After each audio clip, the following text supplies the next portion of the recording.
capital expensive business to get into. So I thought, I watched a lot of content. I watched these guys like Josh Wiseman and Babish and Nick Giovanni and all these guys, big YouTubers and stuff. And I thought, I know how to cook. Now these cameras can't be that hard to figure out. Like, I'll start doing that. So I started making TikToks. Like in the COVID period? Yeah, that was like sort of during COVID. That was 2020, the end of COVID, 2021, end of 2021.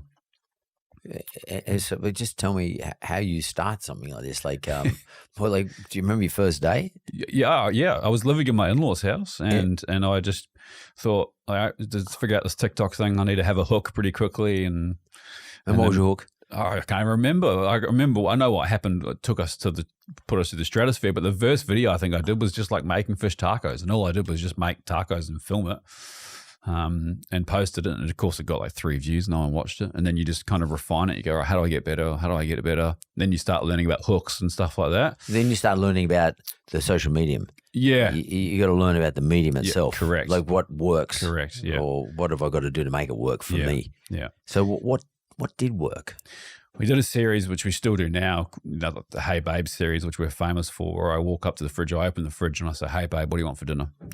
And babe, Caitlin, she says a dish, and I make that dish. She says what the dish is. Yeah, she'll say teriyaki chicken, and I'll make teriyaki chicken from scratch. And I think it hits people in so many different elements. It's that if you're the person in a relationship that does the cooking, it's a really nice thing to have someone that knows what they want. If you're the person in the relationship that does the eating, it's amazing to have someone that can literally cook any dish in the world. And can we just take? I'm a bit intrigued by this. So, you obviously analyze it over and over again because this thing's making you money. So, and it's what you do. So, just that you were sort of being quite modest in how you analyze those two things. Is just look at. I'm a viewer, so I might either be the person who likes to prepare the food. Yep. Equally, I might be the person who likes to consume the food. So you're appealing to both of me, or both those types of audiences, and probably some hybrids in between. Yep.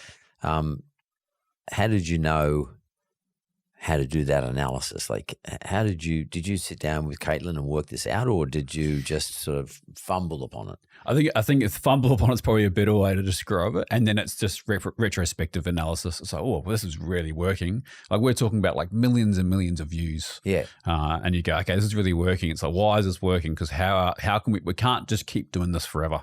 Yeah. Right. This has a shelf life. So why is this working? And how else can we make videos? What variations can we pull that can replicate the kind of success we're having with this? So, hey babe, that's just one of your catch calls. Yeah. You just take me through it. So is Caitlin standing there? Like you just look her in the face? I mean, it's a different shot, but yeah. She's in the same room effectively. She might be reading a book or something. Yeah. I walk up to the fridge. So there's a story in it. Yeah. All of a sudden there's a story. She's reading a book. You're in the kitchen. Yeah. You might look over to her or walk up to her and say, hey babe, you say, hey babe, what do you want for dinner? What do you want for dinner? And she says, biryani, and I cook a biryani. So do you remember your very first one? It was a tuna niswa. Tuna niswa. Yeah, and it did pretty well. But there's a couple of really viral ones. So like what? With the biryani, roast beef and fish and chips, collectively between those 3 videos, there'd be something in the range of 400 million views. Wow. And so what does that tell you though about those particular dishes? It's comfort food. It's not fine dining. You think about biryani as a dish. It's comfort food for a really large population of humans. Not just Indian people. No, Sri Lankans, English people. Yeah, and probably Australians. So, do you get any sort of data as to nationalities, like for example, biryani, like in terms of informing you as to what you might put up next? Yeah, I mean, a large part of our audience is American now. American, followed closely by Australia, New Zealand. Well, not New Zealand; it's a small population, but Australia, the UK, and Germany are my kind of top tier performing nationals. So India, you could probably pretty much tell somebody what meals perform best. Yes, yeah. For those nationalities. Yeah, correct. Yeah, and it's comfort food that you're often too lazy to make yourself. So dishes like fish and chips is a great example, right? Everyone knows fish and chips. Most people love fish and chips. Not many people are going to bother making it at home. Correct. you got to deal with oil and all that stuff, right? Batter.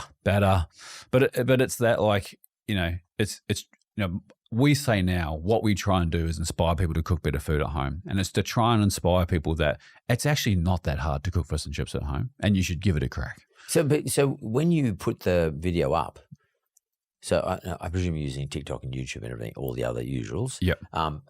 When you put the video up, is the video there proposed to be or idealized as something that I watch and just get inspired by, or I watch to learn how to make that particular dish? Both. So it's to inspire you to try something different and try and cook something new. It's also there as an educational piece, and there's a full recipe attached on our website that will give you like a normal cookbook recipe. It'll give you all the details of how to execute that dish at home. How do you keep? I mean, I don't know how many dishes there are in the world, but like, I don't know how many shows you've done. Give me an example of how many posts you've made if you posted. There'd be well over 1,000 recipes, I'd say. Yeah. Well, there'd be 1,000 videos, definitely. So, let's say 1,000 videos. Let's say you do, what's your rhythm, like 2 a week, 1 a week? No. 5 to 7 videos a week. A week, right? Yep. So do you find yourself repeating dishes by popular demand sort of thing? Yeah, sometimes not necessarily because we have to, and more so because we want to. I want to update it, or I want to rewrite the recipe because I wrote it at a time I wasn't very good at writing recipes. You kind of get better at that stuff over time. So sometimes, and sometimes you repeat recipes because you know that it's going to do well. Yeah. But there's people ask me all the time, how can you come up with so many ideas? Yeah, that's what I'm thinking. There's millions of recipes in the world. Oh, really? We're never going to run out. There's millions of recipes in the world. So you're comfortable with that. So because you say 1,000, I'm thinking 1,000. Like I don't think I've eaten 1,000 different meals in my different style of meal. Yeah. Maybe I'm not adventurous enough. You get me. I feel inspired now. So, and how long did it take you to work out not just the cadence of how often you put it up, but how long you take to push the recipe out per show?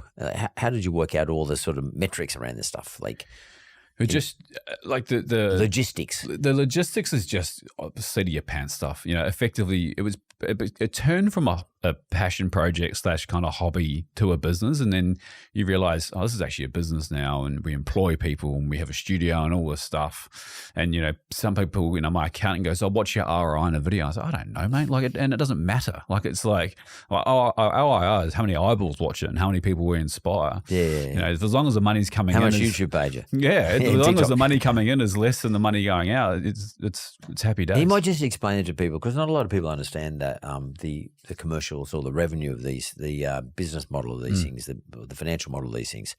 So it's everybody understands you're up there. You got a camera system you all set up in the kitchen. You do the Hey Babe, and you go off and miraculously make biryani, whatever it is. But then the business side of these things, you don't need to tell me the number, but based on the number of views, you get paid a certain amount. Yes, yeah, but it's not. So our business is probably broken down for sort of 40% is AdSense, so that counts from what we make money from YouTube.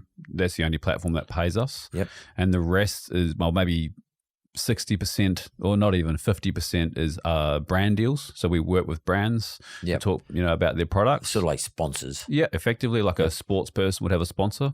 So we have brands that we work with closely, and we're really particular about who we work with. We do, we only really play in our space of food, and we only talk about stuff that I like, I genuinely think is good. And then there's 10% kind of cookbooks and other stuff that we merch and stuff like that. Yeah, merch. Yeah. So, who are some of the brand or individuals that you've worked with over the time? People? Yeah, people. I've worked with some really cool people. So. These are collabs. Yeah. So Stormzy. Yeah. How was that? What was that experience like? Amazing, and Stormzy's team reached out to us and said, Stormzy's in Brisbane. Do you want to hang out with him and go for lunch? I said, I'd love to. He was a fan. And really? He's already a fan? Yeah. And so I said, can we make a video? And they said, yep, sure, if you want to. So we did a video with him and took him out for lunch and met his whole crew, and it was incredible. But you cooked for him, or he cooked with you? I cooked for him in that instance. We didn't have very much time with him. He was kind of getting ready to do a show. So, did you say, "Hey, babe"? Yeah. No, he kind of called me. And Stormzy is a huge human being. Yeah. He's very strong. But no, he's a. And what'd you cook for him? A fish finger sandwich. Yeah, and I saw the video of it. He sort of he hammed it up well too, which is pretty good. Yeah. He knew what was going on. It's a fish finger burger. Sandwich. Sandwich. Yeah. What the hell is a fish finger sandwich? It's a very English thing. It's like Really? literally, I mean, I made everything from scratch, but it's literally fish fingers, tartar sauce, iceberg lettuce. You know, like the old fish fingers we used to buy the frozen ones. We used to be able to buy them at Woolworths, wherever it is. Yeah. It's those. But I made You made fresh. them though From real fish. from scratch. Yeah. From real fish, and just like sitting in between two bits of bread. Yeah. I've never heard of fish finger sandwich ever. It's English food. Is it? Yeah. But he's probably and by the way, it's comfort food. It is, yeah. And like, so, a friend of mine, Morgan, owns a restaurant here in Sydney, Bessie's. They do a version with Moreton Bay bugs now, so it's kind of an elevated version of that. But yeah. And I was seeing some stuff with Volk. Yes, Volk loves his cooking. He's a real foodie. Yeah, he is. He's right into it. And he's another really lovely human being. I challenged him to because his mum's Greek and his dad's Maltese. Macedonian, yeah. And Volkanovski, and I challenged, we're friendly, so like I said, mate, why don't you and I do a Greek lamb cook-off? And we're going to do it. I don't know whatever happened. We were talking about it late last year. We haven't done it, but he's like fully up for cooking. Yeah, loves it himself. Mate. Loves it. I reckon he'd rather cook for you than you cook for him. Yeah. So he came around to my place. I said, mate, on the Sunshine Coast, I said, come around, we'll cook. And he goes, yeah. And then he just flew up just for that. Just to come and cook for them. I know, because he's like huge. He'd be a huge fan of yours, but he's a huge fan of food. Yeah, like loves it. Always posting stuff about cooking. Yeah, like obviously it's a big passion of his. Yeah. So what did you guys cook? We cook steaks, like as you do. But he loves cooking. He loves the steak. There's steaks with chimichurri, and we did one on the rotisserie, and we did something in the smoker, and he loved it. It was a good fun. Did you have a wrestle with him? No. But he had a punch. He had his coach there, and he had a punch in the backyard. And Joe. Yeah. Joe's a legend. Yeah. But it's pretty scary. Not scary. It's intimidating to see, right? Because they don't muck around. Oh, they had a roll today for the two of them in your backyard. Yeah. That's cool. Yeah. So isn't it amazing that your platform allows you? It's a bit like me. I'm like you two in my show, but it allows us, this social media platform, to be able to talk to all sorts of interesting people. It is, mate. And some of the people that we've met, I'm sure that you feel the same. It's mind blowing, and they're inspiring. You're around these people that are really successful in their own field, and it's just inspiring to see. You learn so much. Yeah. I mean.